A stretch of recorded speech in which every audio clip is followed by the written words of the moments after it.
Hey everyone, hope you're doing great. Welcome back to my channel. In today's video, we'll dive into what if Deku had copied Quirk.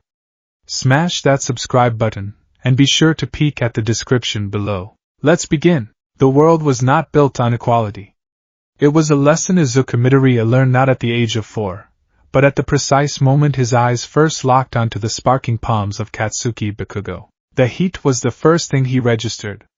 It was a humid afternoon in Mustafu, the kind that made clothes stick to skin and tempers flare among kindergartners. Katsuki, the leader of their small tribe of neighborhood boys, stood atop the jungle gym, a grin splitting his face that seemed too wide, too sharp for a child. "Look at this!"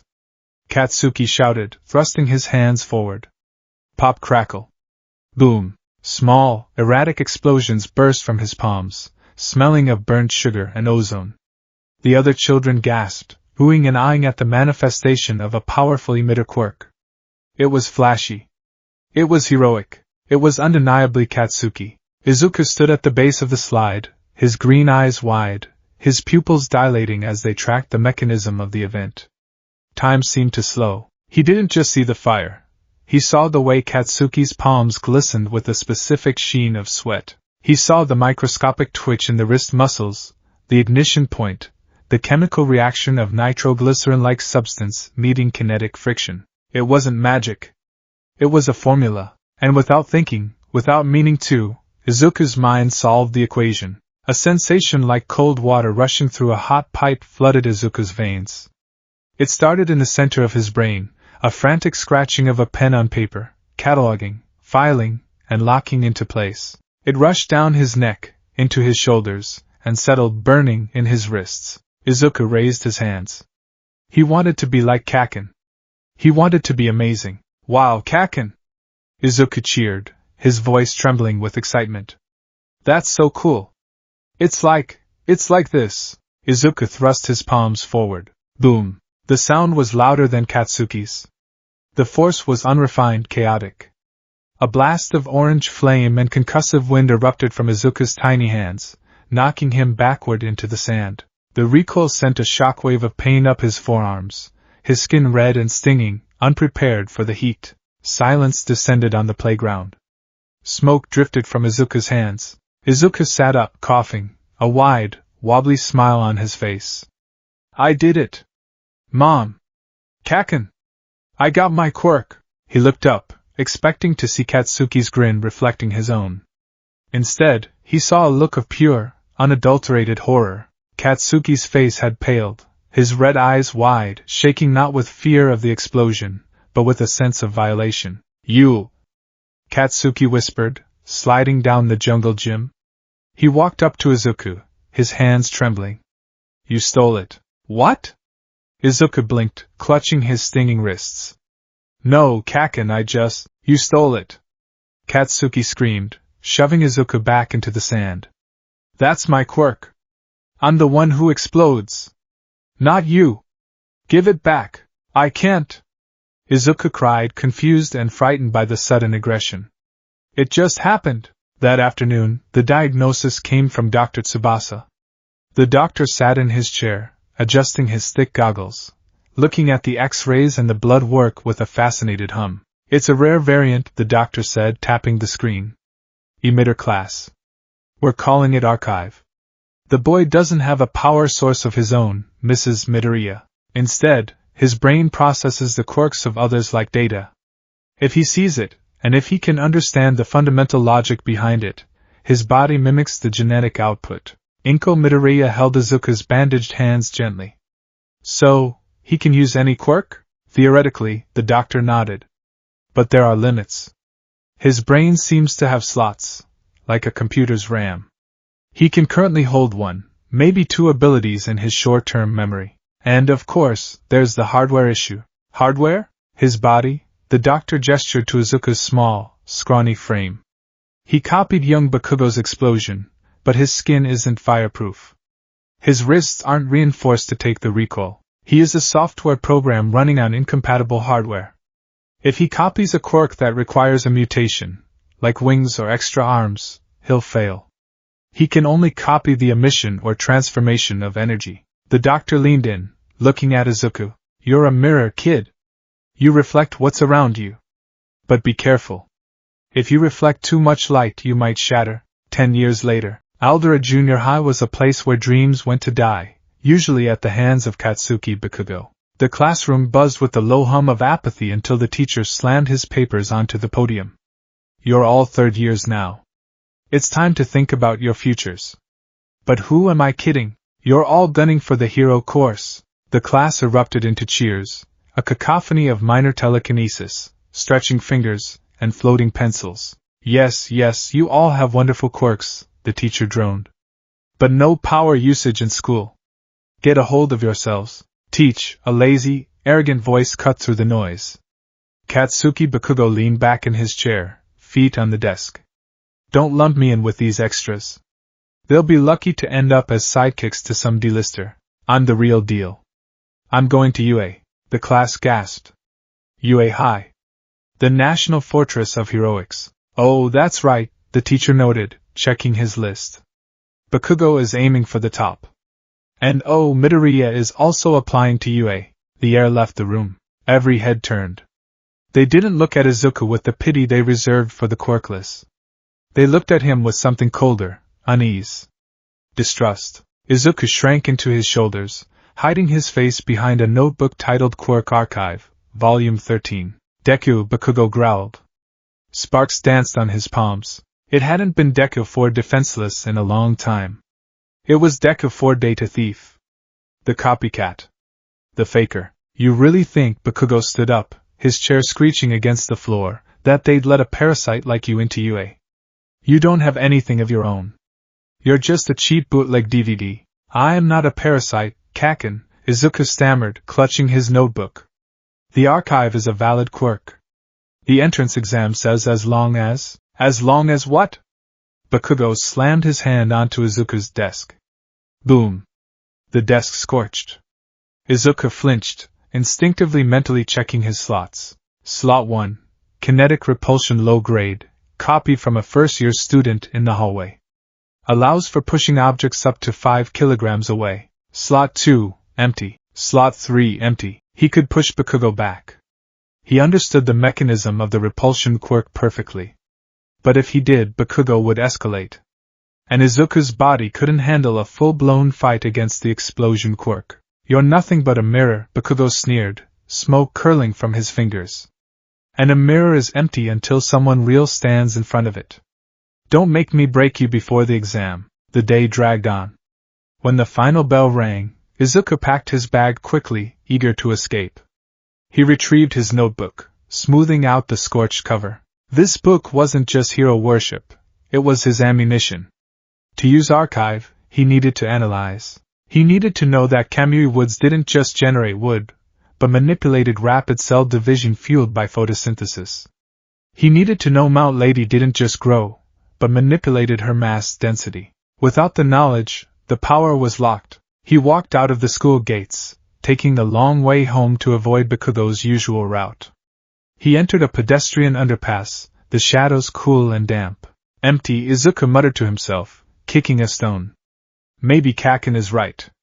If I copy All Might, am I a hero? Or am I just an actor playing a role?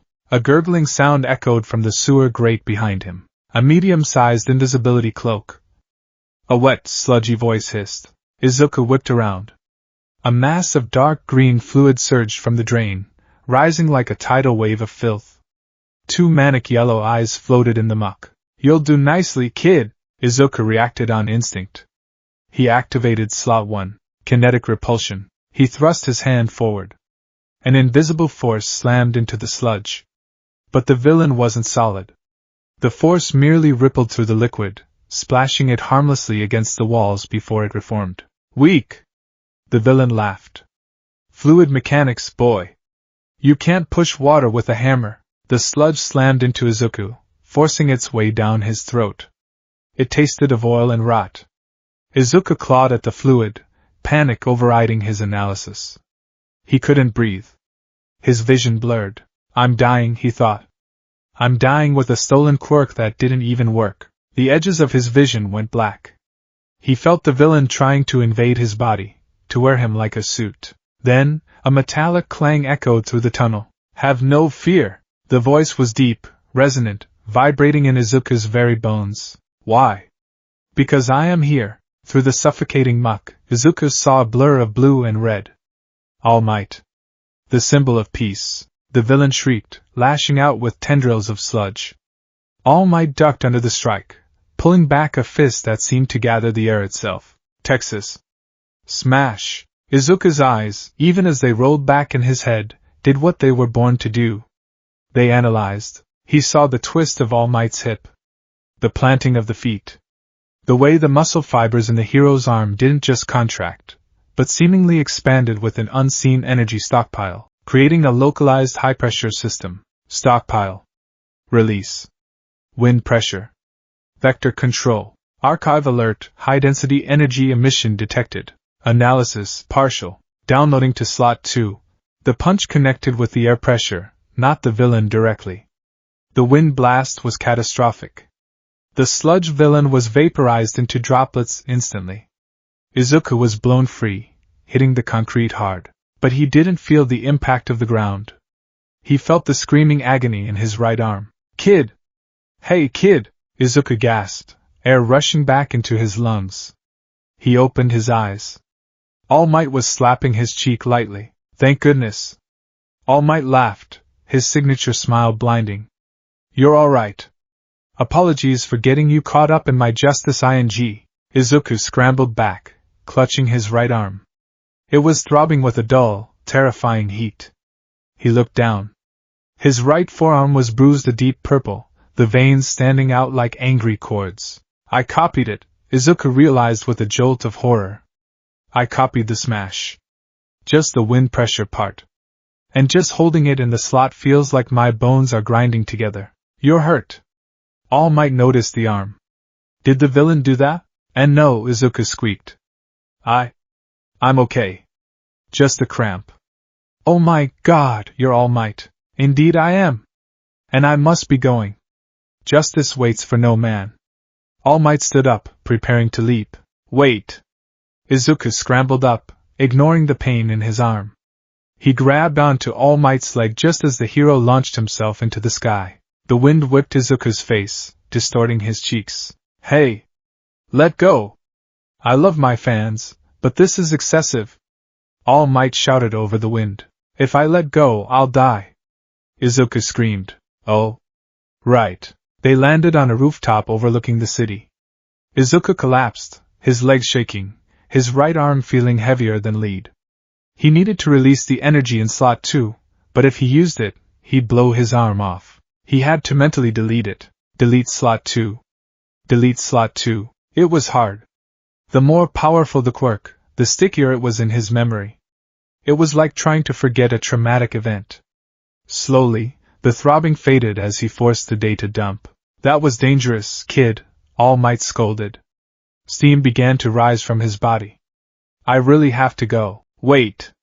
Izuku yelled, bowing his head. Please. I have to ask you something. He looked up, tears in his eyes. I have a quirk that lets me copy others. But everyone says it makes me a fake. They say I just steal power because I have none of my own. My body, it can barely handle strong quirks. Can someone like me, someone who borrows power, ever be a real hero like you? There was a hiss of steam. When the smoke cleared, All Might was gone. In his place stood a skeletal, gaunt man with sunken eyes. Izuku shrieked. An imposter? No, the man sighed, blood trickling from his mouth. Just the reality. All Might sat down against the railing, explaining his injury, his time limit, and the fragile state of the symbol of peace. Then, he looked at Izuku with those piercing blue eyes. You ask if a copycat can be a hero, All Might mused. He looked at Izuku's arm, where the faint bruising from the passive energy hold still lingered. You tried to copy my power back there, didn't you? That's why your arm is hurt. I didn't mean to. It's automatic when I analyze too hard. Pro-heroes, All Might said softly, are always risking their lives. But you are hurting yourself just by holding the power. If you try to use a power you aren't built for, you'll break. A police officer has a gun, but he wears a vest. You have the gun, young man, but you have no vest. All Might stood up, walking toward the door. It is good to dream. But you also have to be realistic. A hero's job is to save people. If you blow your arms off trying to use a quirk that isn't yours, you become a liability, not a savior. Maybe, look into the police force. They get plenty of villain scrutiny, even if it's a quieter path. The door clicked shut. Izuku stood alone on the roof. The words settled over him like a shroud. Liability. Realistic. No vest. He walked to the railing. He looked at his hands. They were scarred from years of practicing minor quirks. Small burns from fire breath, small cuts from blade fingers. I knew it, he whispered, a tear tracing a path through the grime on his cheek. A reflection is just an illusion. An explosion rocked the city. Izuku flinched. He shouldn't go. He should go home, wash the sludge smell off his uniform, and burn his notebooks. But his feet moved before his brain did. Old habits died hard. He ran toward the smoke. When he arrived at the shopping district, the scene was a nightmare. Flames roared, consuming the alleyway. Heroes were standing around, paralyzed. My quirk needs water. Backdraft shouted. The street is too narrow for me. Mount Lady cried. And in the center of the inferno, the sludge villain had returned. And he had a hostage. Izuku squinted through the smoke. The villain was thrashing, explosions popping against his fluid body. The explosions were familiar. The terrified, angry eyes were familiar. Kaken. Bakugo was suffocating. The villain was using Bakugo's own explosions to keep the heroes at bay, wearing the boy like a volatile shield. He's going to die, Izuku thought. None of them can get close. The heat is too intense. Izuku looked at the heroes. They were waiting for someone with the right quirk. Someone whose hardware matched the situation. I don't have the right quirk, Izuku thought, his hands shaking. I emptied my slots. I have nothing. He looked at Bakugo. Their eyes met. For a second, Bakugo stopped struggling. He looked pathetic. He looked like he was begging for help. The image of the vestless hero vanished. The logic of the doctor vanished. Izuku's legs moved. Idiot! Stop! Death Arms shouted. Izuku ducked under the police tape. He sprinted toward the fire. The heat was unbearable. Think. Think. What do I have? Slot 1 empty. Slot 2 empty. Slot 3 empty. He needed a weapon. He looked at the villain. Sludge. Fluid. Physical attacks were useless unless they generated wind pressure, and he had deleted All Might's smash. He looked at Bakugo. Bakugo was firing off explosions wildly. I need that. Izuku focused. He had analyzed Bakugo's quirk 1,000 times. It was the first quirk he ever copied.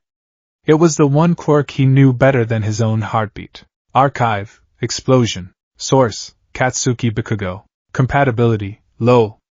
Risk, high. I don't care about the risk. The familiar burning sensation flooded Izuku's wrists.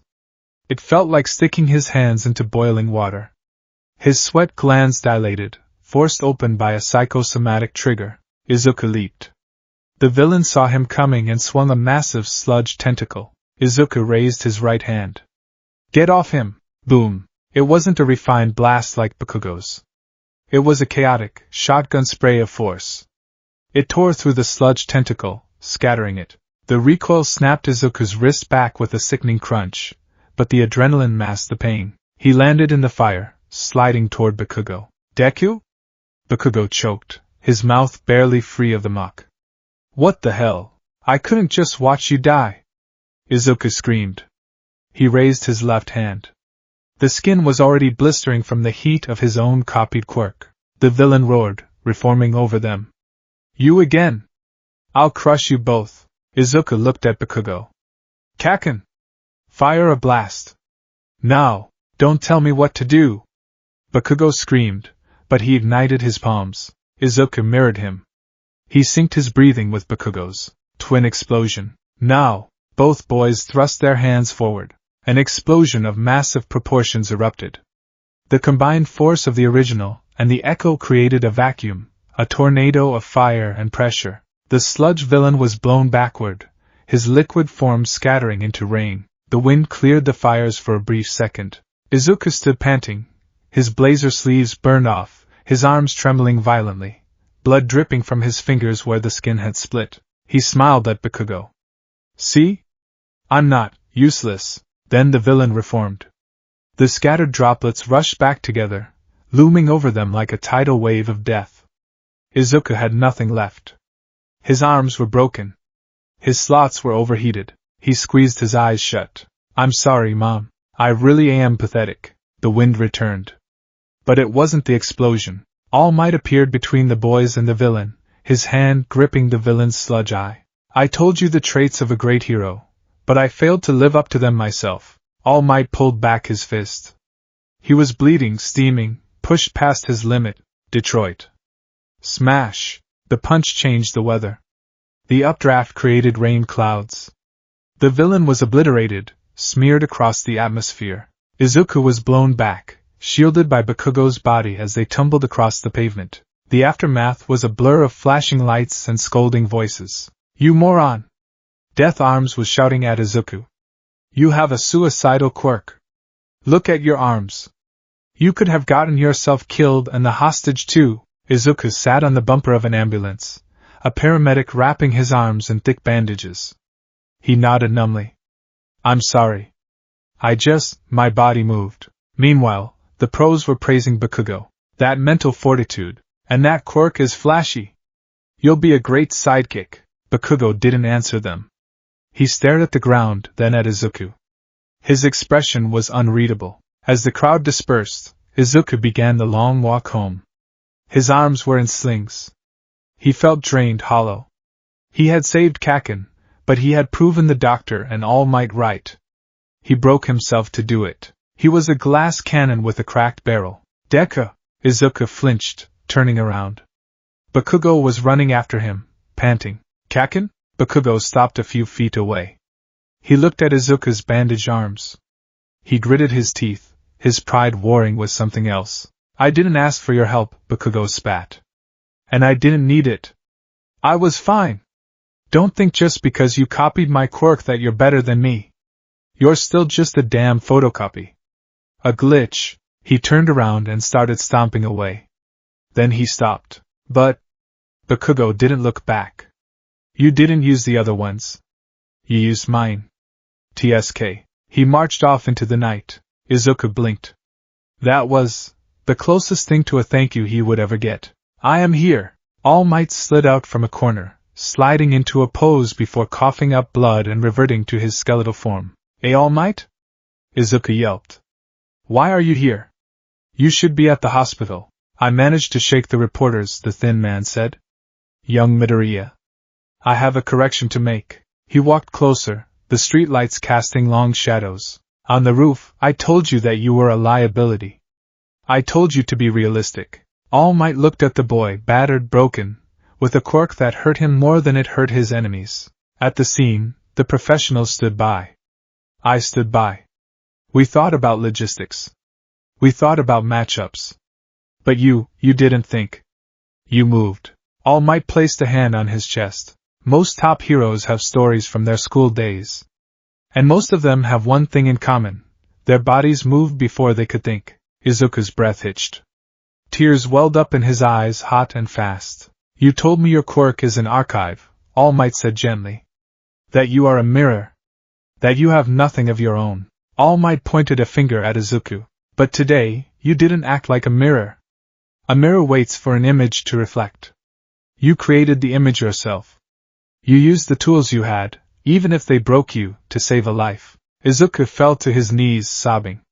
He clutched his chest, the spot where his heart beat, the one thing that was entirely, uniquely his. You can become a hero, All Might said. And then, he added something else. A secret. And perhaps you are the perfect vessel for a power that needs to be archived.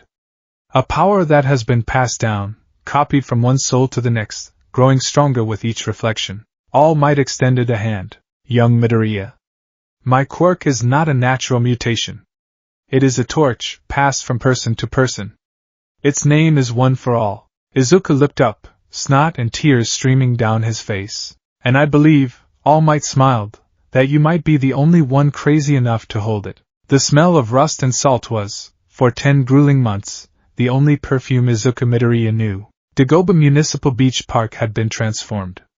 Where once stood towers of tires, rotting appliances, and the shattered remnants of forgotten lives, there was now only the pristine, golden curve of the sand meeting the ocean. The sun was just beginning to crest over the horizon, painting the water in hues of violent orange and soft pink. Standing atop a small concrete embankment, screaming his lungs out, was Izuku Midoriya. He was shirtless, his body glistening with sweat. He wasn't the scrawny, hollow-cheeked boy he had been 10 months ago. Muscles, lean, dense, and corded, ripped along his arms and back. He didn't look like a bodybuilder. He looked like a sprinter. A fighter jet stripped of its paint.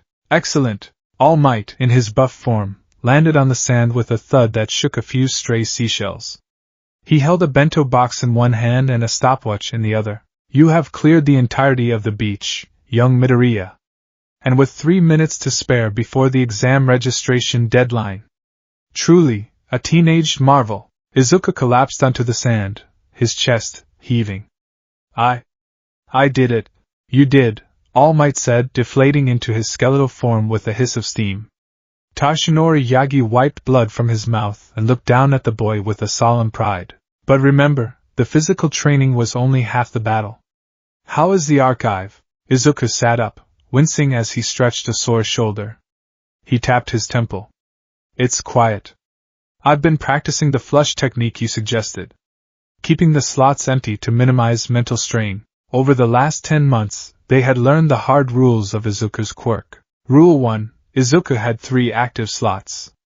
These were the quirks he could use immediately. Rule 2. Keeping a quirk in a slot required mental focus. Like holding a heavy book with an outstretched arm, eventually, the mental muscle would fail, and the quirk would fade or cause a migraine. Rule 3. To keep a quirk permanently, he had to understand it on a cellular level. But even then, he couldn't use all memorized quirks at once. He had to upload them from his deep memory to an active slot, which took about 3 seconds. Good, Toshinori nodded. You're going into the exam with empty slots? Yes, Izuku said, reaching for his shirt. My body is stronger now. I can handle the recoil of stronger quirks, but I don't want to go in with a preset loadout. I need to be adaptable. I'll find quirks at the exam site to copy. Toshinori's expression grew serious. He reached into his pocket and pulled out a small, shimmering strand of golden hair. Then, it is time for the final preparation. Izuku froze. The moment they had discussed. One for all, Toshinori said, holding the hair up to the sunlight. The cultivation of power. The torch passed from generation to generation. Are you sure, All Might? Izuku asked, his voice trembling. My body. Archive isn't like other quirks. What if it rejects it? We've theorized about this, Toshinori said. One for all isn't just a quirk, it's a living legacy. It merges with the user. If your archive tries to copy it, it might fail because the file size is too big, so to speak.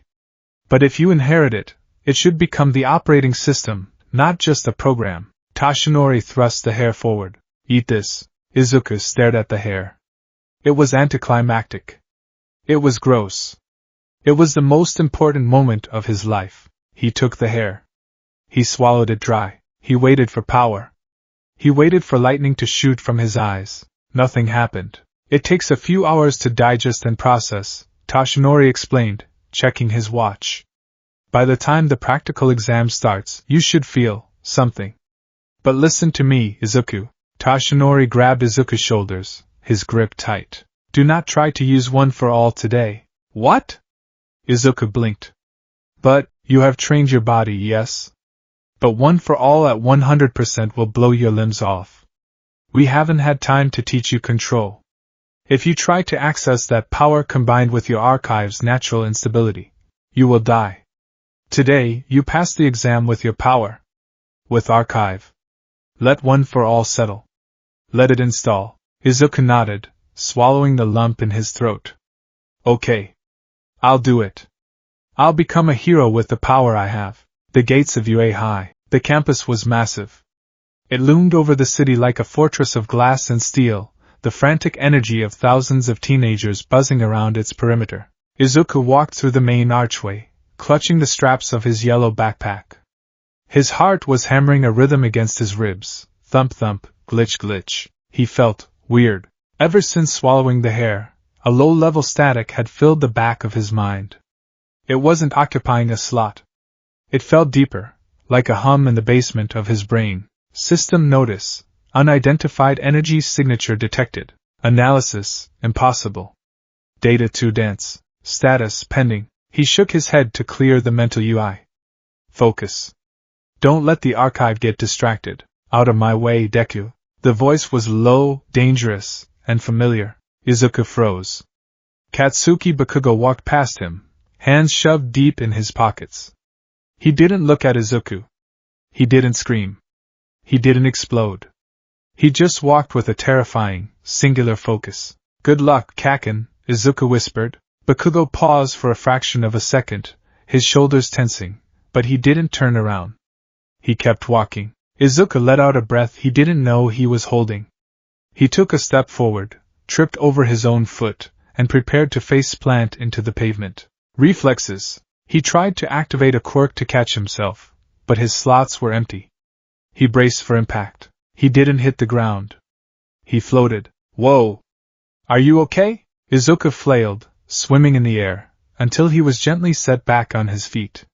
He turned to see a girl with a round face, rosy cheeks, and brown hair bobbing around her shoulders. She had her hands pressed together in an apologetic prayer. Sorry for using my quirk on you without asking. She beamed. But it's bad luck to fall on the exam day, right? Izuku stared. Or rather, the archive stared. His eyes locked onto the pads of her fingertips. He saw the calluses. He saw the faint, pink energy residue emitting from the pores. Quirk detected. Type emitter. Mechanism. Gravitational nullification via touch. Analysis. Complete. The data rushed into his head. It was an elegant quirk. Simple. Effective. Wow. Izuku stammered, his face turning red. That's gravity? Zero gravity? Yep. I'm Mirarika Ochako, she said. You're nervous too, huh?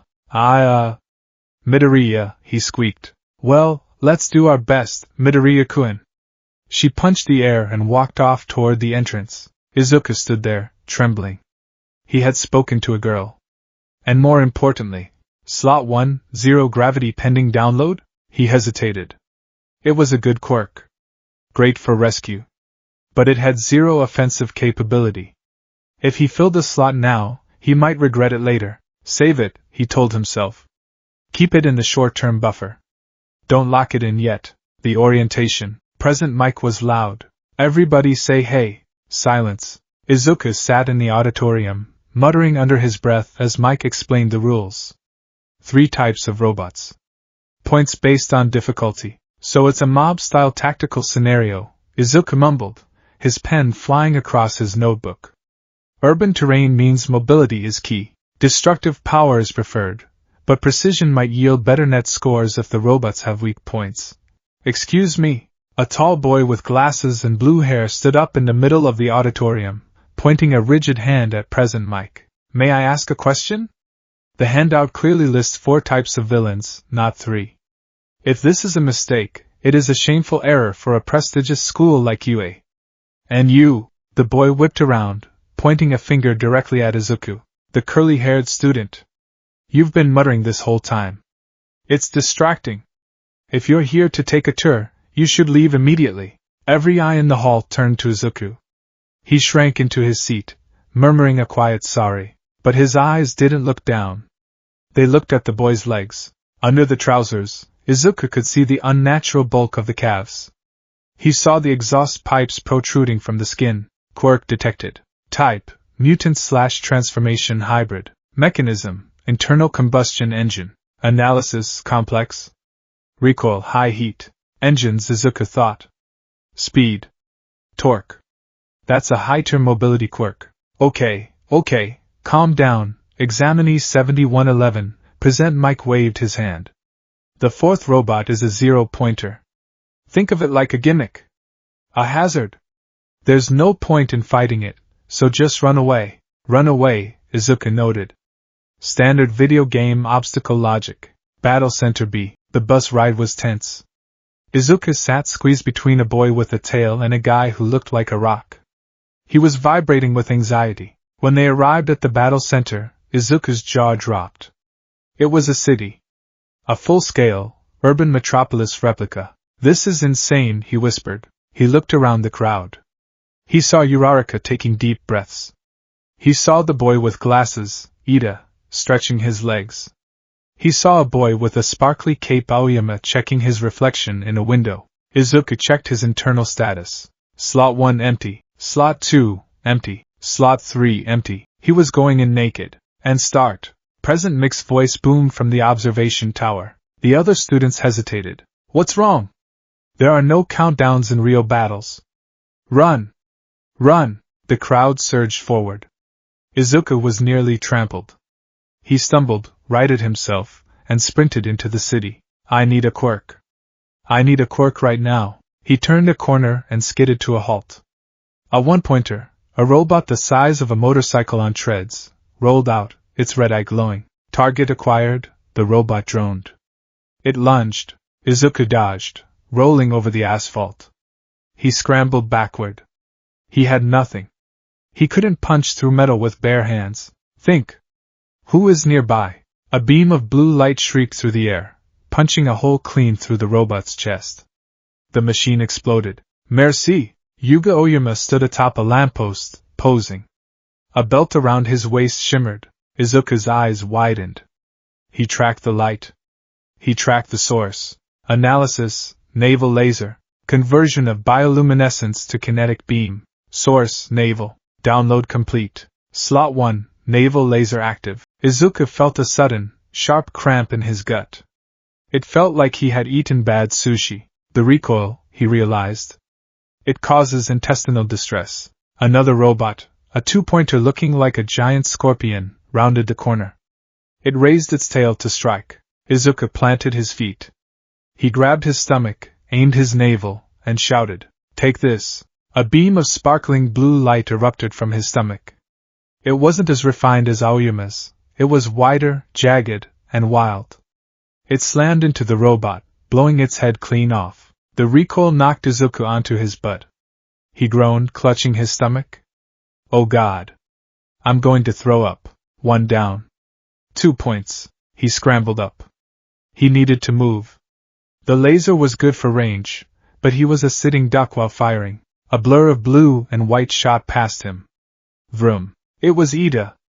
The engine-legged boy was drifting around corners, kicking robots into scrap metal with high-speed impacts. "I need that," Izuku decided. He watched Ida take a corner. He studied the shift in gears, the way the exhaust pipes flared. Analysis. Engine. Fuel source, grape juice? No, carbonated fluids. Mechanism. Torque multiplication. Download complete. Slot 2, engine active. Pain shot through Izuku's calves. It felt like his muscles were being rearranged, fibers stretching to accommodate phantom machinery. He didn't actually grow engines. He couldn't copy mutations, but the energy of the engine manifested. His legs began to emit a low, mechanical hum, and small jets of compressed air shot from his ankles, an imperfect copy, venting pressure externally rather than through pipes. "Okay," Izuku breathed. "Let's go." He kicked off. Whoosh. He slammed face first into a wall. "Too fast. Too fast," he yelled, peeling himself off the brickwork. He had to regulate. Slot 1, stomachache. Slot 2, burning legs. He found a rhythm. He ran down the main street. A three-pointer appeared. Izuku engaged Slot 2 engine to slide under its Gatling gun fire. He popped up right in front of it. He switched focus to Slot 1 laser. BLAM. Laser to the chassis. Robot down. He sprinted away before the smoke cleared. Switch. Run. Switch. Shoot. It was mentally exhausting. Every time he switched focus from his legs to his stomach, his brain felt like a gearbox grinding without a clutch. Sweat poured down his face. 10 points. 18 points. 24 points. He was doing it. He was racking up a score, but he wasn't alone. The other students were impressive. Bakugo in another center was likely destroying everything. Here, Ida was a machine. Uraraka was floating robots and letting them crash. Izuku checked his time. 2 minutes left. He had 32 points. It might be enough. It might not. He rounded a corner, panting. His stomach was twisting in knots. His legs felt like they were on fire. Literally, the friction from the imperfect engine copy was burning his trousers. Then, the ground jumped. Not shook. Jumped. A shadow fell over the city. Izuku looked up. And up. And up. The 0-pointer. It was bigger than the buildings. It was a moving mountain of green metal, its treads crushing the faux pavement into dust. Its hand, the size of a bus, swiped through a skyscraper, sending concrete raining down like hail. Danger! The robot announced, its voice shaking the air in Izuku's lungs. The other examinees broke. Run! It's the gimmick! Get out of here! That's not a test, that's murder! The wave of students fled in the opposite direction. Izuku turned to join them. His survival instinct screamed at him to use the engine and get as far away as possible. Run. Just run. You have 32 points. He took a step back. Ow! A small, pained cry cut through the roar of the destruction. Izuku froze. He looked back toward the dust cloud. Uraraka was pinned. A massive slab of concrete had fallen on her leg.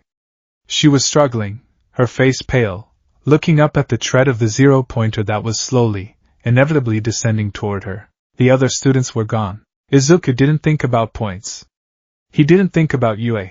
He thought about the boy who wanted to be a hero. She saved me at the gate. Izuku turned around. He activated Slot 2 engine. His legs screamed. He pushed them to the red line. He sprinted toward the robot. Midoriya? Someone shouted from the fleeing crowd. Izuku skidded to a halt beside Uraraka. The robot loomed overhead, the tread only 50 feet away. I'm stuck. Uraraka cried, tears in her eyes. I can't move it. Izuku grabbed the slab. It was too heavy. He tried to use the laser, but if he missed, he'd hit her. I need her quirk. Uraraka! Forgive me! Izuku yelled. He grabbed her hand, pressing his fingers against her pads. Archive, 0 gravity. Overwrite slot 1 laser? Yes. Download complete. Izuku slapped the rock pinning her. Release. The rock floated up instantly. Uraraka gasped. Can you run? Izuku shouted. My ankle. She tried to stand but collapsed. Izuku looked up. The robot was right on top of them. The shadow was absolute. He couldn't carry her out in time, even with engine. He needed to destroy the robot, but he had overwritten the laser. And the laser wasn't strong enough anyway. He needed power. Raw, destructive, explosive power. He needed him. Izuku reached into the deepest, darkest part of his memory. The file he had looked at every day for 10 years. The file he had sworn not to use because it hurt too much. Archive, explosion. Source, Katsuki Bikugo. Overwrite slot 2 engine? Yes. Warning, incompatible hardware. Severe injury imminent. Shut up. Izuku felt the heat instantly. His sweat glands didn't just open, they ruptured. His forearms turned a violent shade of red. He looked at the robot's face. Hold on to me. Izuku screamed, grabbing Uraraka's waist with his left arm. He slapped his own chest with his right hand, 5 fingers touching. Slot 1 0 gravity target. Self. Weightlessness took them.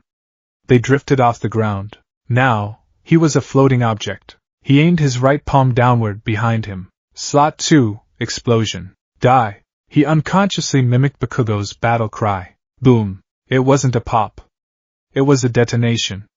Because Izuku had no control, he ignited all the sweat at once. The blast was blinding. It tore the skin off his right palm instantly, but the physics worked. In 0 gravity, the propulsion was infinite. Izuku and Uraraka launched upward like a rocket. The G-force nearly knocked them out. They shot past the robot's head, high into the air. They were safe from the tread. But now they were falling. And the robot was still rampaging. Izuku looked down at the massive metal face. I have to stop it. Uraraka, release me. Izuku yelled. What? Release the gravity on me. Now. She touched his chest.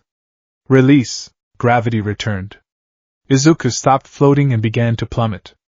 He fell straight toward the robot's face. He balled his right fist. It was bleeding, burnt, and trembling. I have one shot. If I use explosion on contact, I'll blow my arm off. Wait. The memory of All Might. The smash. No. I deleted the smash. But the concept of channeling energy. Izuku wound his arm back. He focused every ounce of nitroglycerin sweat he could muster into his palm. He didn't let it ignite yet. He compressed it. Archive, explosion max output, warning, critical limb damage predicted. He fell past the robot's eyes. He slammed his palm into the metal plating of the zero-pointer's nose. Detroit. Blast. He ignited it on impact. The sound disappeared. For a second, there was only white light. Then came the shockwave. The explosion punched through the robot's face. The metal buckled, melted, and shattered. The force reverberated through the machine's entire chassis. The head snapped back, the neck gears grinding and shearing. The massive robot tipped backward, crashing into the buildings behind it with an earth-shattering roar. Izuku was thrown backward by the recoil. He felt his right arm snap. Not just the wrist, the radius and ulna fractured under the sheer kinetic kickback. His sleeve was incinerated. His skin was charred black up to the elbow. He tumbled through the air, screaming in silent agony. He was falling. Fast. The ground was rushing up. I can't stop. No gravity. No engine. No explosion left. He squeezed his eyes shut. I did it. I saved her. Slap. A hand struck his cheek. He jerked to a halt, hovering 3 feet above the pavement. Uraraka, floating on a piece of debris she had ridden down, was violently sick over the side of the road. But her other hand held her fingers together in the release sign. Release. She choked out. Izuku dropped the last 3 feet, hitting the ground with a wet thud. He lay there, staring at the sky. His right arm was a ruin. His legs were burned from the engine. His stomach was cramping from the laser. The buzzer sounded. Time's up. The aftermath. The silence that followed was heavy. Slowly, students began to emerge from their hiding spots. They gathered around the fallen zero-pointer, then turned their eyes to the broken boy on the asphalt. Did you see that? He took down the gimmick. With an explosion? Wait, I thought he had a speed quirk? No, I saw him shoot a laser earlier. Who is he? Ida Tenya walked through the crowd. He looked at the massive robot, then at Izuku. His glasses glinted. He jumped in to save that girl without hesitation, Ida thought, his fists clenching. While I ran away to preserve my score. He has multiple quirks. Or perhaps a quirk that allows for versatility. But look at him. Ida knelt beside Izuku. His arm, it's destroyed. Out of the way. Out of the way. A small, elderly woman with a syringe cane hobbled through the crowd. Recovery girl. Oh dear, she clicked her tongue, looking at Izuku. You really did a number on yourself, didn't you, Sonny? Copied something too big for your britches? Izuku turned his head, tears of pain streaming down his face. Is she okay? Recovery girl looked at Uraraka, who was being attended to by a robot medic. She's just nauseous and has a sprained ankle. You saved her. Izuku let out a sob of relief. Now, hold still, Recovery girl said. Her lips elongated. Smooch. She kissed his forehead. Green light washed over Izuku. His accelerated healing factor kicked in, drawing on his stamina. The bones in his arm crunched back into place. New skin knit over the burns. Izuku passed out instantly from the exhaustion. 1 week later, the apartment was quiet. Inko Midoriya was pacing back and forth in the kitchen, muttering anxiously. Izuku sat at the dining table, staring at a dead fish on his dinner plate. His arm was healed, mostly. There was faint scarring, a web of pink lines on his right forearm that would likely never fade. A souvenir from Kaken's power. I failed, Izuku thought. I got 32 combat points. That's not enough. The average cutoff is usually around 40 or 50. He had spent the last week in a haze. The one for all inside him was still silent. Occasionally he felt a buzz, like a phone vibrating in his pocket, but whenever he tried to access it, his archive gave him an access-denied headache. Izuku! Inko shrieked. It's here! She slammed an envelope onto the table. The UA wax seal. Izuku took it. He walked to his room. He sat at his desk, the dark room illuminated only by his all-might night light. He tore the envelope open. A metal disc fell out. Click. A hologram projected onto the wall. I am here. As a projection, All Might filled the room, his cape flapping in an unseen wind. All Might? Izuku whispered. But I thought you were a teacher there? I had to do a lot of paperwork. All Might admitted, coughing slightly. But down to business. Young Midoriya. You have passed the written exam with flying colors. A true scholar, Izuku nodded. That was expected. But the practical. You scored 32 villain points. A modest score. In some years enough? In others not, Izuku's heart sank. However, All Might leaned into the camera. You act as if the robots were the only test. But a hero course that rejects those who save others is no hero course at all. The video shifted. It showed a clip of Uraraka standing in the teacher's lounge. Please! The video Uraraka pleaded. Give some of my points to him. He saved me. He broke his arm to save me. I heard him say he only had 32 points. He'll fail. At least give him my points, Izuku gasped, covering his mouth. You have a fan, young Midoriya. All Might beamed. But there is no need to transfer points. Because in the hero course, there is another metric. The scoreboard appeared on the wall. Izuku Midoriya, villain points 32, rescue points 60, 60 rescue points. All Might shouted. For a grand total of 92 points. You are in the top tier. Izuku began to cry. Silent, shaking sobs. You risked your life, and your body, to save another. You used the power you had, borrowed or not, to do the right thing. Come, young Midoriya. All Might reached a hand toward the screen. This is your Hero Academia. The hologram faded. Izuku sat in the dark, clutching the metal disc. He looked at his hand. He flexed his fingers. He closed his eyes and visualized his archive. Slot 1 empty. Slot 2 empty. Slot 3 empty. System update. Hidden directory found. Folder name, 1 for all. Status, installing. 5%. Izuku wiped his eyes. He stood up. I'm going, he whispered to the empty room. I'm going to catch up to you, Kaken. And I'm going to do it my way. Part 1. The weight of the badge. The blazer felt heavy. It wasn't the fabric, standard issue ballistic weave, gray with dark green accents, but the significance woven into every thread.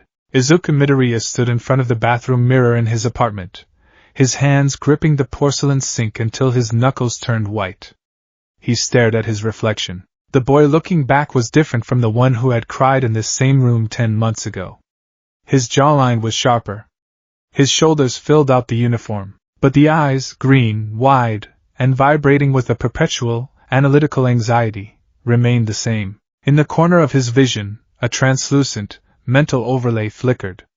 It was the interface of his Quirk archive, a visual representation his brain created to make sense of the data processing. System status, online, active slots 0/3, long-term storage accessible, background process, 1 for all installation. 6%. 6%, Izuku muttered, splashing cold water on his face. It had been a week since the acceptance letter. A week since he had swallowed the hair, and for a week, the most powerful quirk in existence had been sitting in his subconscious like a massive, encrypted file that refused to unzip. Every time he tried to focus on it, to pull it into an active slot, his migraine spiked, and the archive threw up error messages. File too large. Hardware incompatible. Driver missing. Izuku! You're going to be late. His mother's voice drifted from the kitchen. Coming! He dried his face. He grabbed his yellow backpack. He took a deep breath. I am a UA student, he whispered to the mirror. I belong here. I am not a fake. The reflection didn't answer, but for a second, Izuku imagined he saw a shadow behind him, a gaunt, skeletal figure giving him a thumbs up. The commute to UA was a blur of stairs. People recognized the uniform. They looked at him with envy, with respect. Izuku kept his head down, his mind racing. He knew Class 1A was the elite. The best of the best. And he was walking in with a quirk that relied entirely on the people around him. He was a chameleon entering a cage of lions. When he reached the massive door labeled 1A, he hesitated. The door was 20 feet tall, designed, presumably, for students with gigantification quirks or mutation types. It was intimidating. Please let it be a normal class, Izuku prayed. Please let the people be nice. He slid the door open. Don't put your feet on the desk. Huh! It is disrespectful to the UA alumni and the makers of this desk. Shut up, Four Eyes. What junior high did you go to, you side character? Izuku froze. The prayer had failed instantly. In the center of the room, Tenya Ida, the engine-legged boy from the exam, was chopping his hands robotically at Katsuki Bakugo. Bakugo sat with his feet crossed on the desk, a look of pure, unadulterated arrogance plastered on his face. I am from semi-private academy. My name is Ida Tenya. Sama? A stuck-up elite, huh? I'll have fun crushing you. Crushing? You're terrible. Do you really want to be a hero? Izuku tried to back out of the room, but his shoes squeaked. Both heads turned. It's you, Ida gasped. The room went silent. Every eye turned to Izuku. Hi, Izuku squeaked. Ida marched over, his movements stiff and precise. Good morning. I am Ida Tenya from. I heard. Izuku nodded rapidly. I'm Midoriya. Izuku Midoriya. Midoriya-kun. Ida adjusted his glasses. I must apologize. I misjudged you at the entrance exam. I thought you were merely muttering to distract us, but you perceived the true nature of the test, the rescue points. You were the superior candidate. I salute you. I didn't really figure it out, Izuku admitted, waving his hands. Deku. The voice cut through the air like a serrated knife. Bakugo was staring at him. He hadn't moved his feet. His red eyes were narrowed, analyzing Izuku with a mixture of confusion and boiling rage. Since the sludge villain incident, they hadn't spoken. Bakugo had been avoiding him.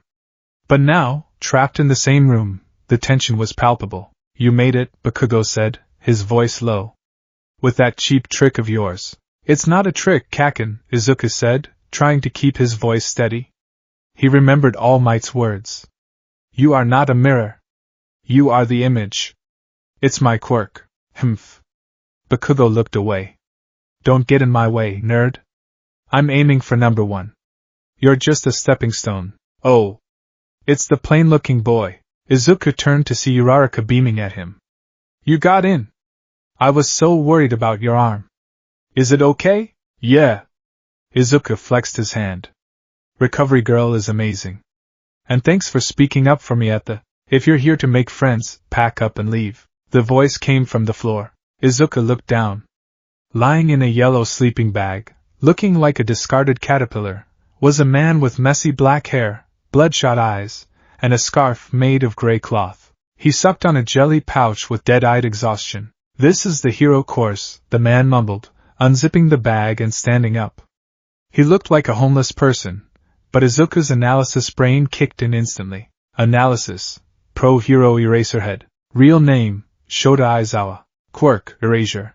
Threat level, extreme. It took you 8 seconds to quiet down, Aizawa said, checking a stopwatch. Time is limited.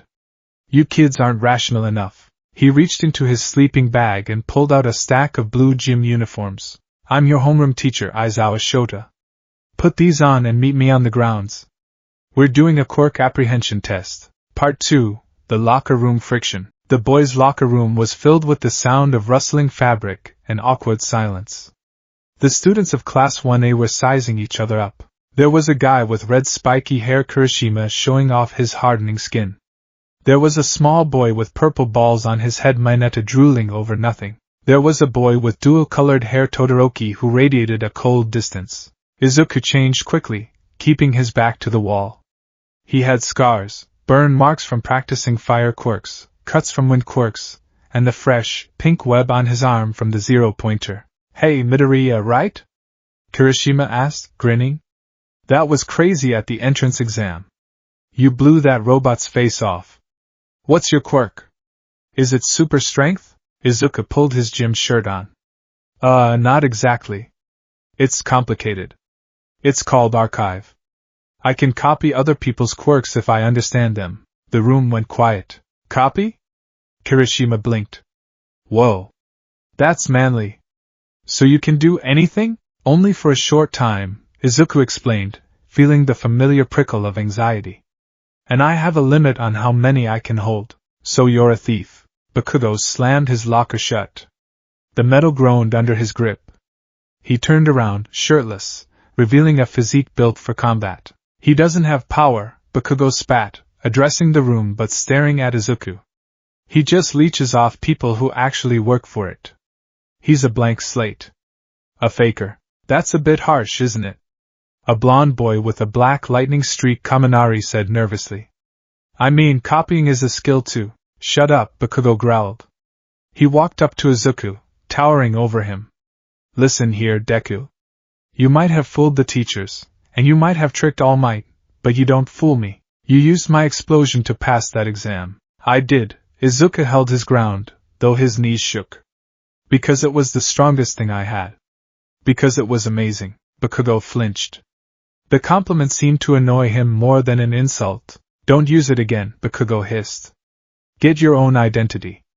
If I catch you using my moves, I'll blast you into the sun. He stormed out of the locker room. Izuku let out a breath. Scary guy.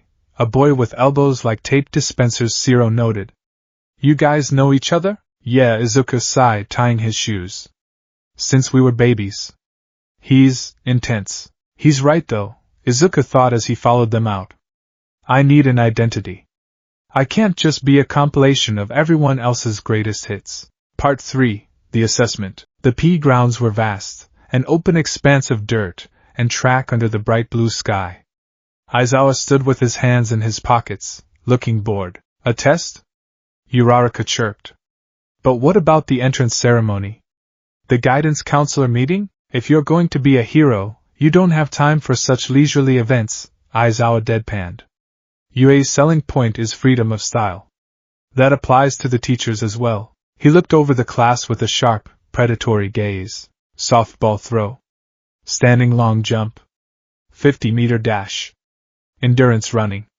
Grip strength. Upper body training. Seated toe touch. Sit-ups. You did these in middle school, right? Without quirks. The country is still trying to pretend everyone is created equal by banning quirks in sports. It's irrational. Aizawa turned to Bakugo. Bakugo. You finished first in the entrance exam. What was your softball throw in middle school? 67 meters. Try it with your quirk. Do whatever you want, just stay in the circle. Bakugo walked to the circle. He stretched his arms, a feral grin spreading across his face. He glanced back at Izuku for a split second. Watch this, faker. Dai! Boom! The explosion was concentrated, directed. The ball shot into the sky like a mortar shell, leaving a trail of smoke. Aizawa held up a device. 705.2 meters. Whoa! 700 meters? Is he a monster? This looks fun. Ashido Mina cheered. Fun? Aizawa's eyes narrowed. You have 3 years to become a hero. You think it's all going to be fun and games? The air temperature seemed to drop. Right. Whoever ranks last in total score will be judged to have no potential, and will be punished with immediate expulsion. Expulsion? The class shrieked. Welcome to UA's hero course, Aizawa smiled, a terrifying expression that didn't reach his eyes. Izuku swallowed hard. Last place. Expulsion. He looked at his classmates. They were all powerhouses. Ice. Fire. Engines. Gravity. Creation. And him? He had an empty archive. No, he corrected himself. Not empty. I have my stockpile. Archive access, deep storage, selecting loadout. He couldn't use big quirks like explosion or engine without hurting himself, or risking Aizawa's wrath too early. He needed utility. He needed to cheat the system using physics and biology. Loading slot 1, Sprinkcoil source, local gymnast age 12. Loading slot 2, grip lock source, construction worker. Loading slot 3, Aerojet source, neighborhood kid. Let's do this, Izuku whispered. Test 1, 50-meter dash. Ida went first against a girl with a frog quirk Ajui. Ida clocked 3.04 seconds. He's like a sports car, Izuku muttered, analyzing. When it was Izuku's turn, he lined up against Bakugo. Don't cry when you lose, Bakugo sneered. Red eat. Go! Bakugo blasted off, using explosions behind him for propulsion. Izuku didn't run normally. He activated Slot 1, Spring Coil. The muscles in his legs tightened and wound up like steel cables. Simultaneously, he activated Slot 3, Aerojet, small emitters on his ankles that shot compressed air. He leaped. It wasn't a run. It was a series of low-altitude bounds. Boing. Whoosh. Boing. Whoosh. Bakugo crossed the line at 4.13 seconds. Izuku crossed at 5.51 seconds. TCH, Bakugo spat. Slow. Izuku panted, wiping sweat. 5.51 isn't bad. Without quirks, I run a 7.0. It's an improvement. Test 2, grip strength. Izuku watched a massive boy with multiple arms Shoji grip the device. 540 kilograms. Izuku picked up the dynamometer. He activated Slot 2, grip lock. It was a minor quirk that allowed the user to lock their hand muscles in a contracted state with amplified force. It wasn't super strength, but it was specific to gripping. Squeeze. 140 kilograms. Not bad, Ciro commented. Better than average. Then he heard a crunch. Beside him, Mineta shrieked. Look at that! Izuku turned. Mizo's shoji was impressive, but the real shock was silence. Analysis complete. Tentacle Man has 540 kilograms. Wait. No. The shock was from someone else. 56 kilograms. It was Izuku's score. Wait. What? Izuku looked at the scoreboard. He was falling behind. The minor quirks were minor. They were useful for everyday life, but against combat-ready quirks, they were toys. I need more power, Izuku panicked. Spring coil isn't enough for the long jump. Aerojet is too weak for sustained flight. He looked around. He needed to copy someone here. Test 3, standing long jump. He watched Bakugo blast across the sandbox. He watched Aoyama use his laser to fly backward. Izuku stepped up. He flushed his slots. Slot 1 cleared. Slot 2 cleared. Slot 3 cleared. He looked at Uraraka. She was busy chatting. He couldn't ask her. He looked at the boy with the tail Ojiro. Mutation. Can't copy. He looked at. Explosion. The data was right there. Sitting in his favorites folder. If I use it, I hurt my arms. If I hurt my arms, I can't do the other tests. If I can't do the tests, I get expelled. He settled for Aerojet again. He jumped. He cleared the sandbox, but barely. Midoriya is struggling, Ida observed quietly to Uraraka. He seems hesitant to use his full power. Maybe his arm still hurts. Uraraka suggested. Test 4, repeated sidesteps. Mineta was the king here, bouncing off his balls. Izuku used Spring Coil again for agility, managing a decent score. But as the tests went on, the reality set in. Izuku was hovering in the bottom 5. He wasn't last. Hagakure Invisibility and Koda Ani Voice were struggling with the physical aspects too, but he was dangerously close to the edge. Part 4. The ball throw the mirror cracks. Midoriya Izuku. Aizawa called his name. Izuku walked to the circle. The softball felt chalky in his hand. This is it, he thought. The other tests were general fitness. This one is about raw power output. If I don't score high here, my average will tank. He looked at the field.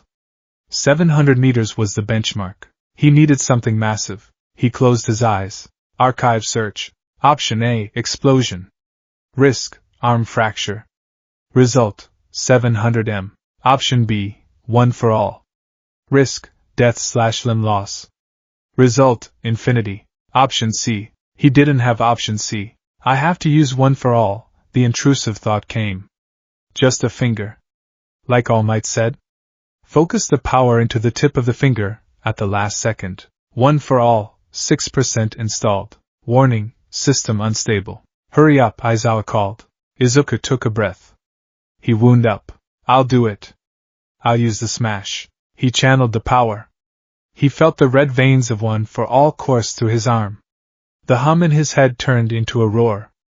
Power, ancient, overwhelming power, flooded his right arm. Smash! He threw. The ball left his hand. It traveled 46 meters. Huh! Izuku blinked. His arm didn't hurt. But the power! It had vanished right at the release point. I erased your quirk. Izuku turned. Aizawa stood there, his hair floating in defiance of gravity, his scarf hovering around him like a snake. His eyes glowed a piercing red. That entrance exam, Aizawa said, his voice dripping with disdain. I watched the footage. You broke your arm to save a girl. It was noble, but reckless. Aizawa walked closer, invading Izuku's personal space. And just now. You were about to do it again, weren't you? Break your body to throw a ball. You have a copy quirk. A versatile, analytical ability. Yet you seem obsessed with using brute force that your body cannot handle. You are like a child playing with a loaded gun. Aizawa's eyes narrowed. From what I see, you have no identity. You are a jack of all trades, master of none. And when the pressure is on, you revert to self-destruction. There is no hope for you. The words cut deeper than any knife. I returned your quirk. Aizawa blinked, his hair falling flat. He turned around. You have one more throw. Get it over with so I can expel you. Izuku stood in the circle, the ball in his hand. No hope, master of none, self-destruction. He looked at his hand. The archive interface flickered back to life. Active slots 0/3. He's right, Izuku thought. If I use one for all, I break. If I use explosion, I break. I'm trying to be All Might. I'm trying to be Kakin. He looked at Uraraka in the crowd. She looked worried. He looked at the sky. I'm not them. I'm the archive. I don't need one big power. I need synergy. His mind raced. Analysis mode engaged. Physics. Force equals mass x acceleration.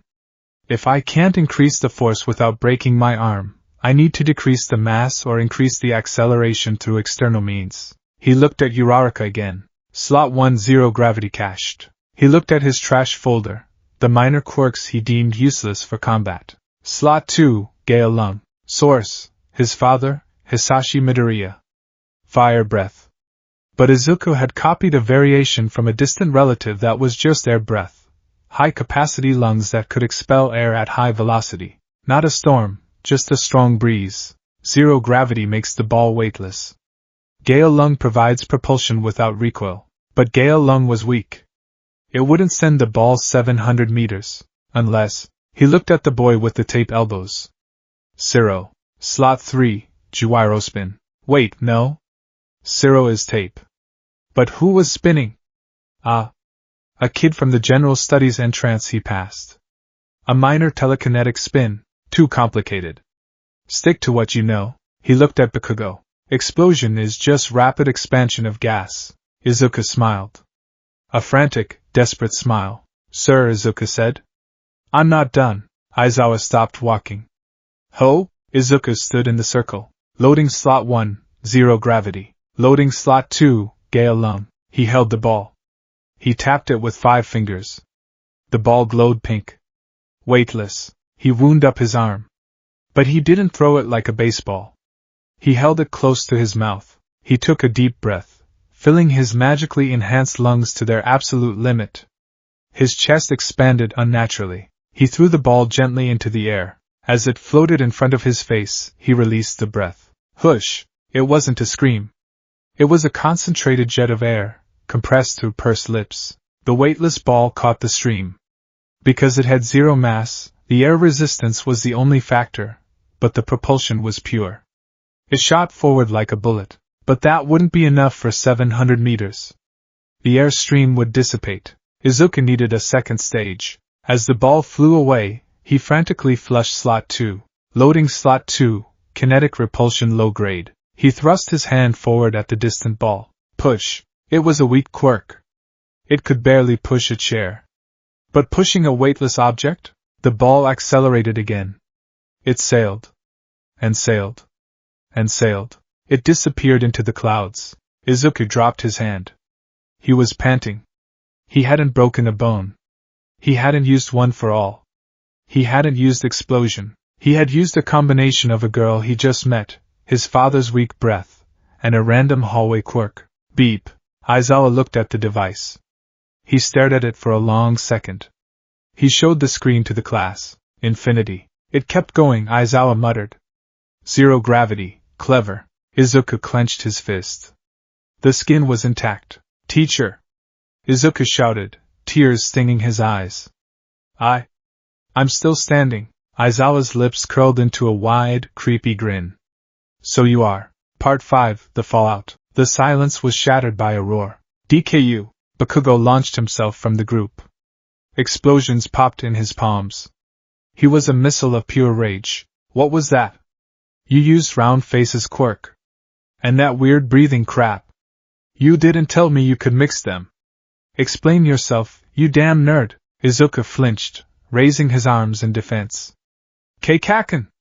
I just figured it out. Swish. A scarf wrapped around Bakugo, binding his arms to his torso.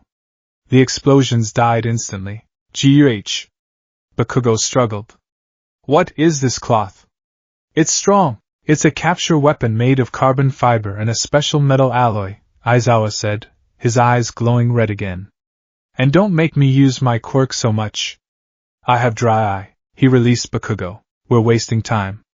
Next test. Bakugo rubbed his arms, glaring at Izuku. But the glare was different now. It wasn't just dismissal. It was threat assessment. He mixed them, Bakugo thought. He didn't just copy. He combined. That's new. The rest of the tests passed in a blur. Izuku used Gale Lung for the endurance run, oxygenating his blood efficiently, and zero gravity on himself for the sit-ups to reduce resistance. Finally, the sun began to set. The class gathered around the digital scoreboard. Okay, here are the results, Aizawa said. The total is a summation of your performance across all events. The hologram appeared. 1. Momo Yaoyorozu. 2. Shoto Todoroki. 3. Katsuki Bakugo. 4. Tenya Ida. 15. Izuku Midoriya. 20. Minoru Mineta. Izuku stared at the number 15. He wasn't last. He looked down at Mineta, who was shaking and crying. No! My harem dreams! Izuku let out a breath that rattled his ribs. He was safe. By the way, Aizawa said, tossing his stopwatch. The expulsion was a lie. Huh? The class screamed. It was a logical ruse to draw out your maximum potential, Aizawa said deadpan. I knew it. Yaoyorozu clapped her hands. It was obvious if you thought about it. That was a little nerve-wracking though, Cyril whispered. Aizawa turned to leave. Pick up a syllabus in the classroom. Midoriya. Izuku froze. Why yes sir. Aizawa didn't turn around. You have a lot of tools in that box of yours. But a toolbox is heavy. Learn which ones to carry, or you'll collapse under the weight.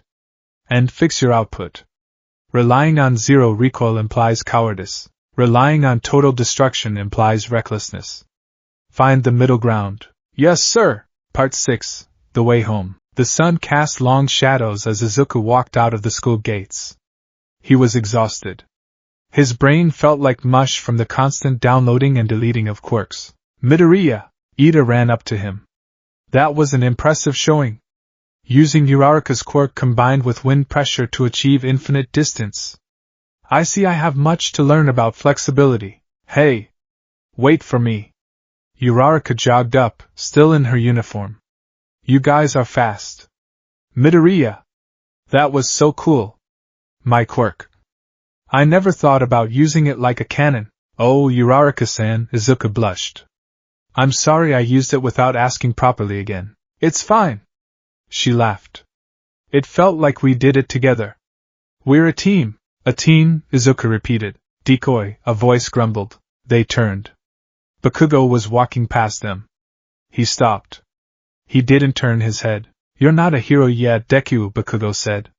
You're just a parlor trick magician. Next time we fight, I'll blow through whatever cheap copy you put up. He walked away. What's his problem? Uraraka pouted. He's driven, Izuku said softly. He looked at his hand. System update complete. One for all, 7% installed. New feature unlocked, passive strength boost minor. Izuku clenched his fist. He felt it. A tiny, barely perceptible thrum of power in his muscles. It wasn't a quirk he had to copy. It was his. I'm just getting started, Izuku smiled. Did you say something? Ida asked. I said, let's go to the station. As they walked into the sunset, the outline of UA stood tall behind them. Inside the teacher's lounge, All Might watched the security footage of the ball throw. He didn't use it, All Might whispered. He used his head. He's a problem child, Aizawa muttered, pouring eye drops. But, he's not zero potential. He's a variable. And variables are dangerous, All Might grinned. Dangerous variables are what change the world, Aizawa-kun. Part 1. The costume of a blank slate. The afternoon sun filtered through the high windows of Class 1A, casting long, geometric shadows across the desks. The tension from the quirk apprehension test had settled into a low-level hum of anticipation. The door burst open, slamming against the wall with enough force to crack the plaster. Coming through the door like a normal person, All Might marched into the room, his silver-age costume gleaming in the fluorescent light. His cape fluttered despite the lack of wind, a testament to the sheer atmospheric pressure his presence generated. It's All Might! Kaminari gasped. He really is a teacher. Look at that style, Kirishima grinned. So retro. So manly. Izuku Midoriya felt his heart skip a beat.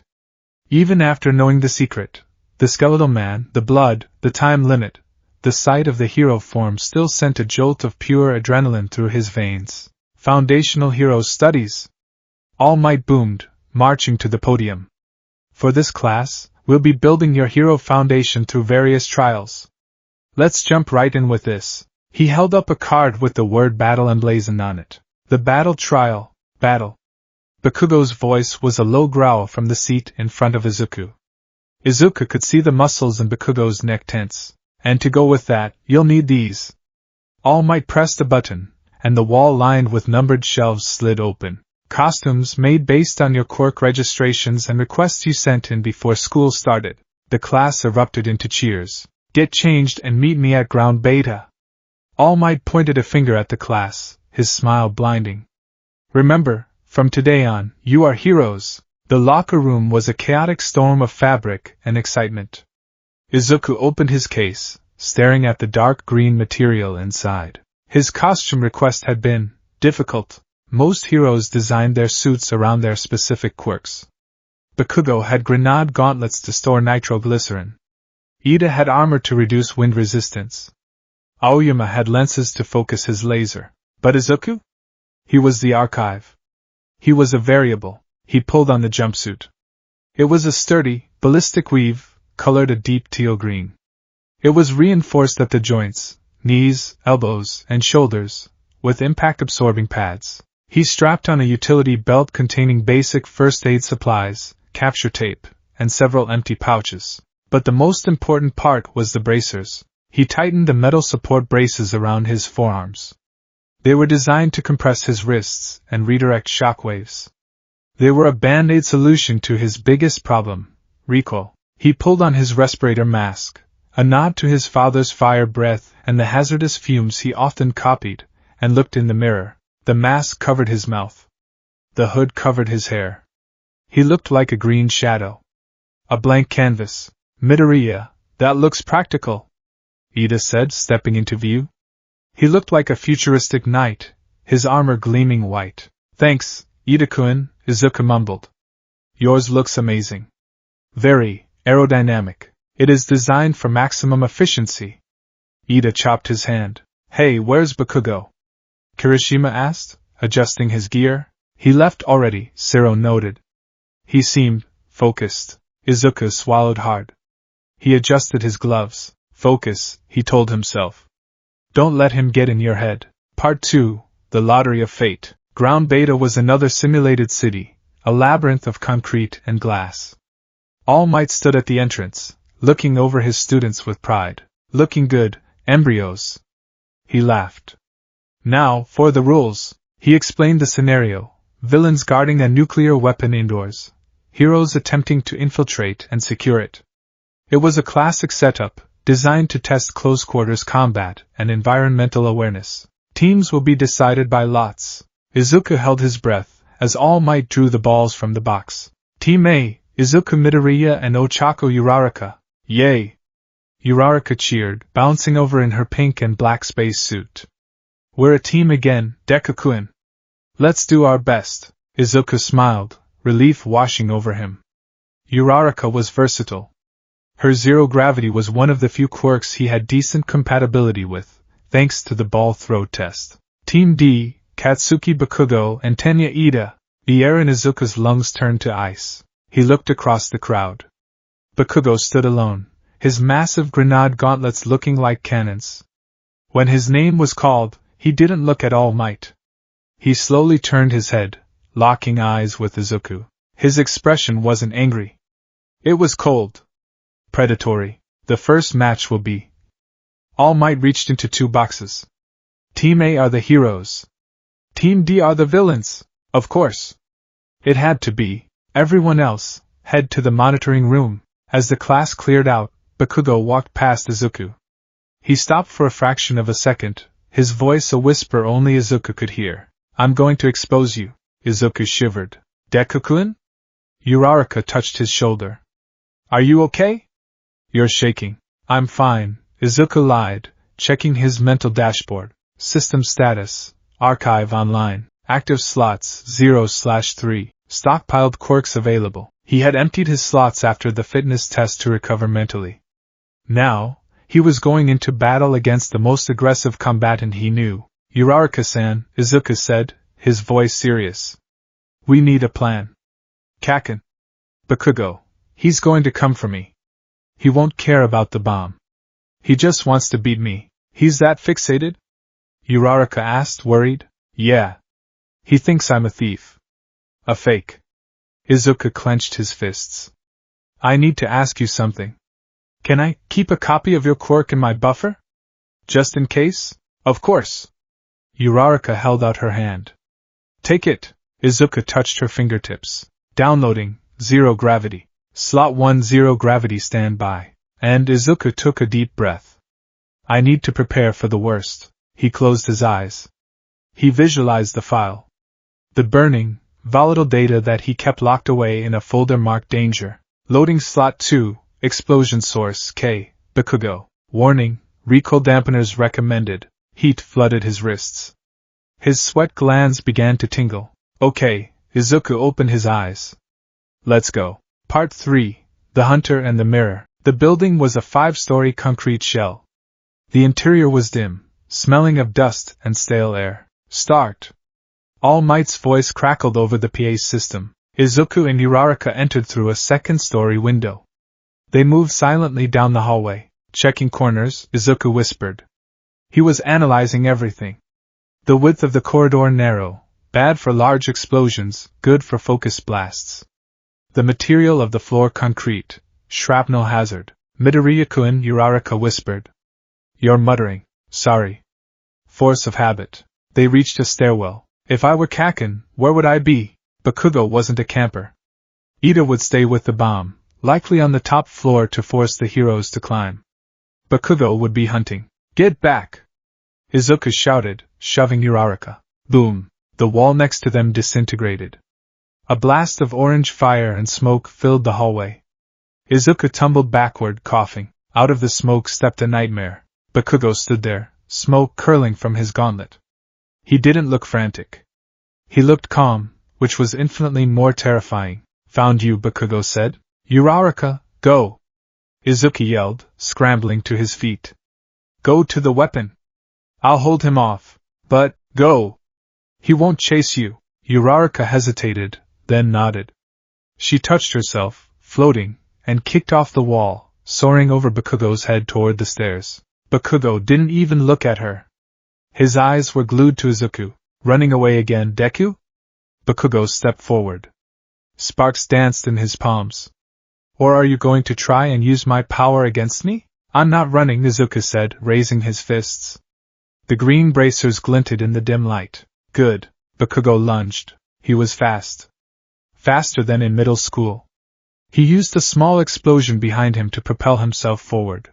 A right hook aimed straight at Izuku's face. Izuku analyzed the trajectory. Right hook. Leading with an explosion. He's committing his weight. Izuku didn't dodge. He stepped into the guard. He raised his left arm. Activate slot 2, explosion. Izuku's left palm ignited. He didn't aim at Bakugo. He aimed at Bakugo's incoming fist. Clash. The two explosions met in the center. The force was equal. The shockwave blew the windows out of the hallway. Bakugo skidded back, grinning.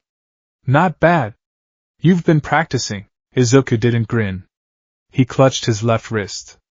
The bracer was smoking. Underneath, his skin felt like it had been held against a hot iron. Recoil, Izuku thought, gritting his teeth. His body is evolved to withstand the shock. Mine isn't.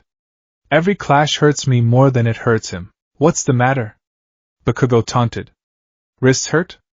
That's the difference between a fake and the real thing, Deku. You're just renting that power. Bakugo came again. Left swing. Right kick. Explosion. Explosion. Izuku parried. Right palm. Explosion.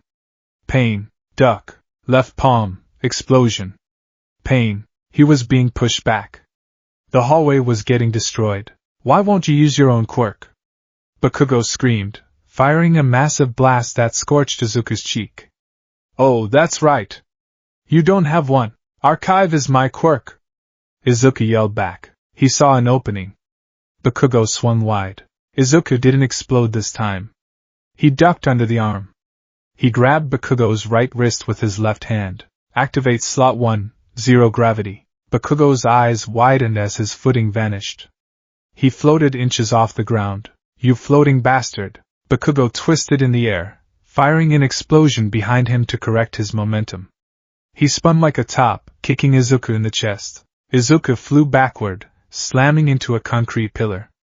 He gasped. The wind knocked out of him. Clever, Bakugo landed, gravity reasserting itself as Izuku lost concentration. But you're too slow. Part 4. The observation room. This is intense. Kirishima shouted, glued to the screen. They're going all out. Bakugo is amazing, Kaminari noted. His combat sense is pro-level. But Midoriya, he's keeping up. All Might watched closely, his hands gripping the podium. Young Midoriya is fighting a losing battle, All Might realized. He is trying to beat Bakugo at his own game. He is using explosion to counter explosion, but Bakugo has more firepower, more experience, and a body built for it. Izuku is damaging himself with every parry. Sir! Ida's voice crackled over the comms recorded for the class. The hero Uraraka has arrived on the 5th floor. I am engaging. Focus on the fight downstairs. Ashido pointed. Look at Bakugo. On the screen, Bakugo was pulling the pin on his gauntlet. Midoriya, dodge. All Might shouted into the microphone. Bakugo. Stop. You'll kill him. He won't die if he dodges. Bakugo roared back, the audio distorting. Part 5. The Identity Crisis. Izuku looked down the hallway. Bakugo was aiming the gauntlet. Analysis. Grenadier Bracer. Function. Stores nitroglycerin sweat. Threat lethal. He's going to fire a stored charge. I can't block that with a copied explosion. My arms will shatter. Izuku scrambled to the side room just as Bakugo pulled the pin. Boom. The world turned white. The wall Izuku had been standing next to vaporized. The blast tore through the side of the building, punching a hole to the outside world. Izuku lay on the floor of the adjacent classroom, his ears ringing. Dust choked the air. Come out, Deku! Bakugo walked through the smoke, his face twisted in a manic scowl. Is that all you've got? You're just a cheap copy. You're nothing. Izuku crawled behind a desk. He looked at his arms. His costume was tattered. His bracers were dented. He's right, Izuku thought, panic rising in his chest. I'm just copying him. And a copy is always degraded. I can't beat Kaken by being a worse version of Kaken. He closed his eyes. He accessed the archive. Slot 1 0 gravity active. Slot 2 explosion active. Slot 3 empty. Why am I using explosion? Because it's strong? Because I admire him? No. Because I'm scared to be myself. A memory flashed. The entrance exam. Ida drifting through the streets. Speed. Izuku looked at the timer. 8 minutes remaining. I need to change the game. I don't need to defeat Kaken. I need to win the mission. Uraraka-san, Izuku whispered into his comms. What's the situation? Deku-kun. Uraraka sounded strained. Ida-kun, he cleaned out the room. There's nothing to float. He's too fast. Fast, Izuku repeated. He took a deep breath. Kaken says I'm a thief, Izuku muttered. Fine. Then I'll be the best damn thief in the world. He focused on slot 2. The burning, angry red data of explosion. Delete. The heat in his wrists faded. It felt like letting go of a hot coal. Now, he needed something else. He reached into his deep storage. He found the file he had analyzed during the Battle Center B trial. Loading, engine source, Tenya Ida. Compatibility, moderate. Warning, heat venting required. A different kind of heat filled him. This wasn't the stinging burn of nitroglycerin. It was the deep, mechanical hum of torque. His calves began to throb.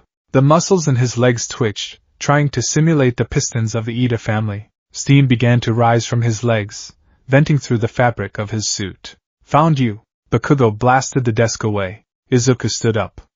He didn't raise his fists. He lowered his stance. Done hiding? Bakugo raised his other gauntlet. I'm done trying to be you, Izuku said softly. Bakugo blinked. Ha! You're right, Kaken. Your quirk is amazing. It's powerful. It's cool. And I can never use it as well as you do. Izuku's legs began to glow with a faint, blue exhaust energy. So I'll use something else. Part 6. The Speed of Sound. Bakugo scoffed. Whatever you pull out of your trash can, I'll crush it, he fired. Izuku didn't block. He moved. Vroom. It wasn't the graceful drift of Ida.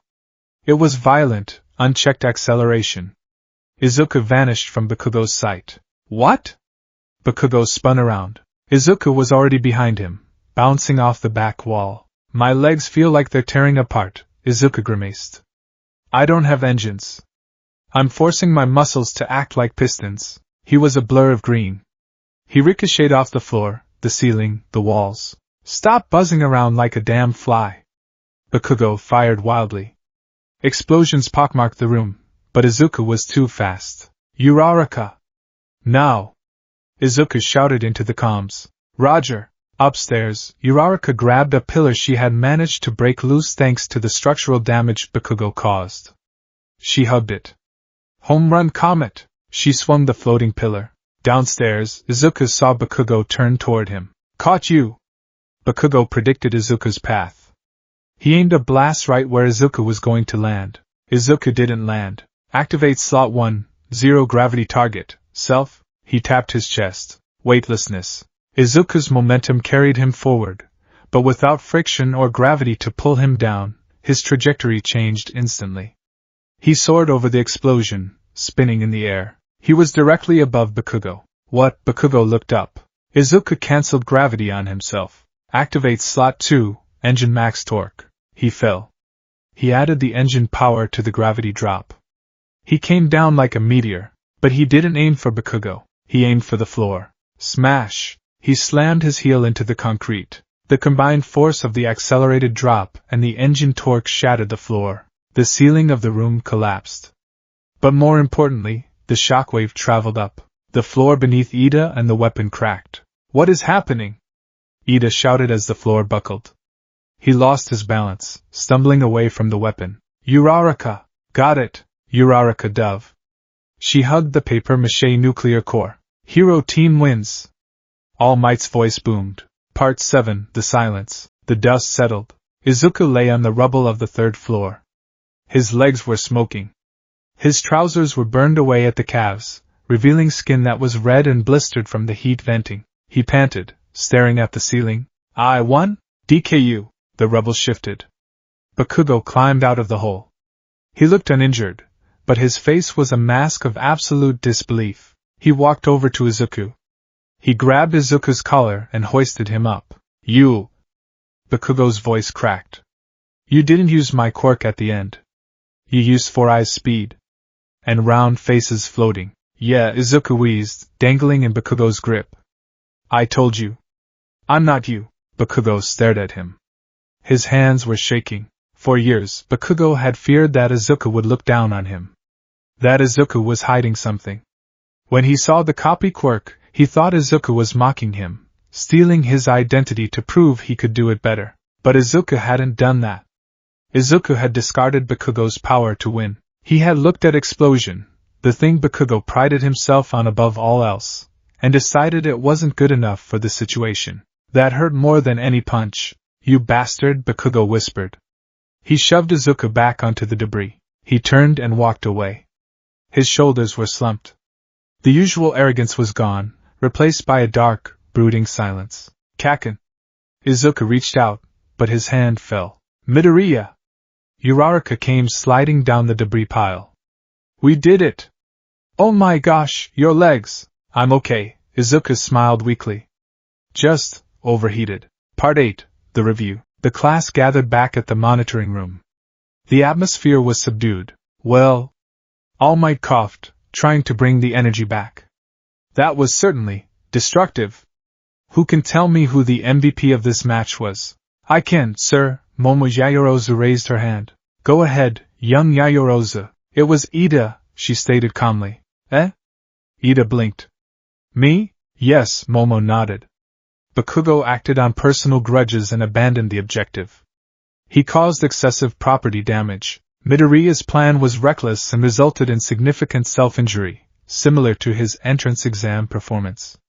Uraraka let her guard down in the beginning. She adjusted her ponytail. Ida, however, prepared the stronghold, stayed with the objective, and only failed due to an unpredictable structural collapse caused by the floor below. He was the most prudent. "I see." Ida puffed out his chest. "Thank you." However, Momo turned to Izuku, who was leaning against the wall, his legs bandaged by robots. "I must commend Midoriya on his adaptability. Switching from an offensive quirk to a mobility quirk mid-combat requires immense mental processing speed. If he can learn to manage the recoil, he will be formidable." "Adaptability," Bakugo muttered from the back of the room. He was leaning against a locker, staring at his palms. He switched, Bakugo thought. He treated my power like a tool. A tool he could just put down. It made Bakugo feel small. And he hated feeling small. Part 9, the aftermath. School was over. The sun was setting, casting the campus in a deep orange glow. Izuku walked out of the main building, limping slightly. Recovery Girl had healed the worst of the burns, but his muscles were still sore. "Midoriya." Izuku froze. Bakugo stood at the gate. He wasn't yelling. He wasn't sparking. He was just standing there. "Kaken?" Bakugo didn't turn around. "Today," Bakugo said, his voice low. "You beat me. You used a bunch of cheap tricks and other people's powers, but you won the objective." He turned his head. His eyes were red, intense, and burning with a renewed fire. "But don't think this changes anything. I'm going to be the #1 hero. I'm going to be better than All Might. And I'm going to crush you, and your stolen quirks, until there's nothing left to copy." He pointed a finger at Izuku. "You're just a mirror, Deku. And mirrors break." Bakugo turned and started walking. Izuku watched him go. The fear that usually paralyzed him wasn't there.